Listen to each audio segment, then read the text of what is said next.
How to fix YouTube app not updating. If your YouTube app isn't updating, it's usually due to connection glitch, insufficient storage, or corrupted temporary data in your App Store or your Play Store.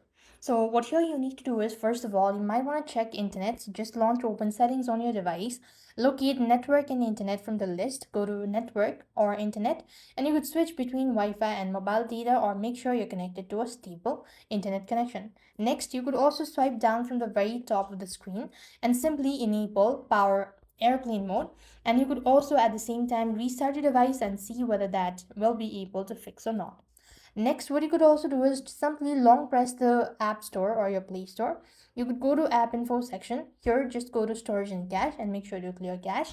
And this should also definitely help you out. Likewise, if there is no sufficient storage available, you might want to delete some of the unnecessary app and unnecessary stuff in your device, and that should definitely help you out fix. So with that, we've completed our steps. Thank you for watching. See you in the next video.